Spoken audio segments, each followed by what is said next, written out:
Hi guys, Leah here. I wanted to take a few minutes today to talk a little bit about creating your own graphics for Posh and how easy it is to do. Sometimes I think we put up a mind block on things that we think are going to be complicated, and I want to show you how easy this is to do and what websites and what programs you can use so that you can make this really kind of fun and you can kind of use it as a creative outlet for your Posh business.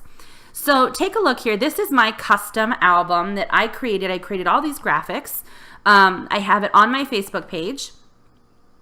Something that people can just scroll through without having to go to my website.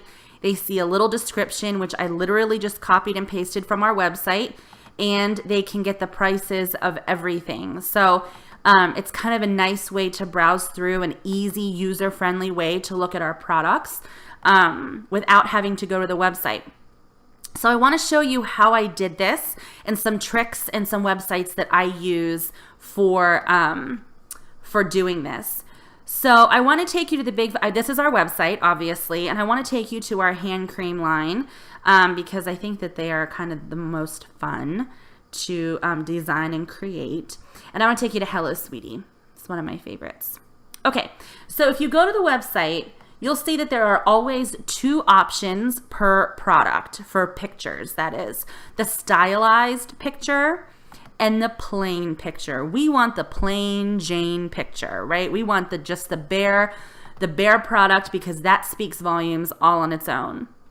So if you right click on this image, whoops, and save as Hello Sweetie, and I'm going to make sure it saves to my desktop so I can find it easily. You're going to see that it's going to save as a JPEG, and that's fine. You can click save.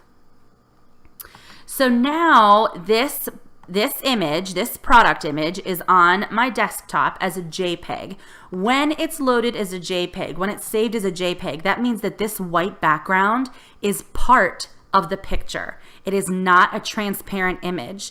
And a transparent image is really what's going to make your life a lot easier when it comes to designing graphics excuse me, for your Posh business. So let me show you how to get rid of that white background, and you can just be left with a transparent image with just the product image. So if you open up a new tab in your browser and you go to www.lunapic.com, you'll come to this website. This is a photo editing website, and I use it only to transform my photos from a JPEG to a PNG file, which is the transparent file that we're looking for. So right here, when you open this website, it's automatically going to bring you to this page, and you can click on Browse to edit a photo. And you'll want to bring up the photo that you want to edit. And right now we're going to edit Hello Sweetie. And there she is in all of her glory. So at the very top, you'll want to hover your mouse over Edit and scroll all the way down to Transparent Background. Now your mouse is a finger, right? It's a finger pointer. Click anywhere on the white background.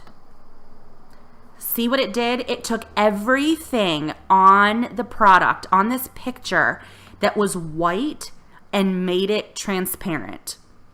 And I know what you're thinking, but Leah, it made the product transparent too. Yes, it does that sometimes, and that's okay, because my advice to you is that when you do create Posh graphics, I always think that having a white background is cleaner. It's a little bit easier to look at because I want the focus of my graphics personally to be on the products, not the frills and the colors behind the scenes. So because this is transparent and because some of this product was white, if you were to put this on a white background, you wouldn't even be able to tell that this was edited in this way. However, if you put this on a background of color like pink or green or blue, where these little checkered gray and white squares are, you are going to see blue, pink, whatever color your background is come through. So be mindful of that. When you see these checkered squares within the product, that means you're probably going to be limited to a white background. And that's okay, because I think that they look cleaner and nicer when there's a white background anyway. So now you want to resave this image. I right click, save image as. Now, instead of the JPEG, you'll see that it's a PNG. And we'll save this as a PNG. I just put PNG so I know the difference. Right here, and click save. It's still going to be saved to my desktop. Perfect. And now I want to show you how I bring these into a photo editing website. I like to use Be Funky as my photo editor. You can use any one you want. You can use PicMonkey. You can, anything that you want, anything that you're familiar with and like to use. And I'm going to edit this. No. I'm sorry. I'm going to design. I'm going to design a photo. In this particular program in Be Funky, I have to come over here to templates. Whoops. And I have to scroll all the way down to blank templates here. So if I bring up this 5x7, I have a blank template here. Perfect. So I'm going to upload my images from my computer, and I'm going to bring in the PNG first.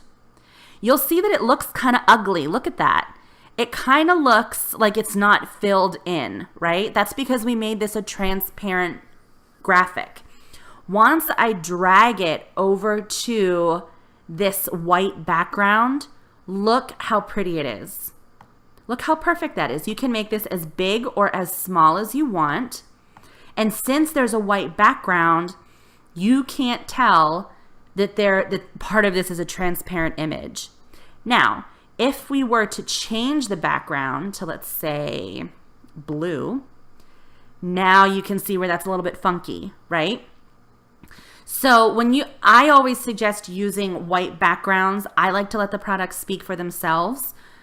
But for this example, I also want to bring in the JPEG image to show you what a JPEG looks like so you're familiar with what I'm talking about here. So this is the PNG file. Now I want to bring in my other file. See how the white background is included in this? See how that is? This makes it a little bit more difficult to add text or to put products close together. See, it's going to go behind that, and you'll be doing a lot of editing if you're using JPEGs versus PNG files. So that's why I say save the JPEG from the Posh website, put it through LunaPic, make it a transparent file, and then you can edit these as much as you want. So I'm going to delete the JPEG because we are not going to be using that one. I'm going to make the background white again. And I'm going to do it one more time with one more hand cream so you can kind of see. Let's do a little snarky. Everybody loves a little snarky. We don't want the stylized picture. We want the plain product picture. We right click and we save to the desktop, a little snarky, as the JPEG. Then we're going to put it through LunaPic. We're going to browse and upload our photo, right? Then we're going to edit, click transparent background, and click on the background. Now we can see that the background's different. It is transparent. We're going to right click and save this PNG image now. Little snarky PNG. Save. And then I can go to my photo editor, bring in another photo, bring in my little snarky. See how it doesn't have that background behind it and it looks kind of funny. And I can line it up. Whoops. Oh, I replaced the image. I'm sorry. I can bring this over here. See how closely I can get these two now because there's no backgrounds to deal with these two. Look how nice that is. And you can then go in and add text as close to the product as you want because big fat yummy hand creams because there's no border there. So this is how I make my graphics. This is how I create these graphics like this. I line them up, I add text. I line them up, I add text. I took all of this verbiage straight from the website, and I was sure to add my website down here so that people could shop with me. And if you go into some of the Facebook groups that we have, our logo, our new logo is in those graphics groups as a PNG. You can grab our new logo as a PNG, or you can grab the old logo. You can just do a Google search, perfectly posh logo.png, and you can find it online. So hopefully this will help you with creating your graphics. It's super easy to do. You just have to know where to go, what you want your products to look like, and then personalize them. Be sure you add your website. Be sure you add your company name. Mine is Posh Life with Leah. So I want to be sure that that's on there. Posh Life with Leah. Shop with me. Join my team. Every once in a while, I threw in a reminder here. Don't forget about our everyday special, so that they know that we have buy 5, get 1 free. So this is a really easy way. These are just graphics that I Googled. An arrow, I just Googled arrow PNG. You want all those transparent graphics so that you can bring them into the graphics that you're creating and make it look like a seamless product. I Googled !PNG, and you just do the same thing. You just bring them right into your photo editor and add them to your graphics. So hopefully this will help you guys. I hope that it's something that you can utilize in your business to help you be a little bit more creative and do your own custom albums and do your own graphics so that your customers are drawn to your website and to your business. And I hope that this was helpful. Thanks, guys.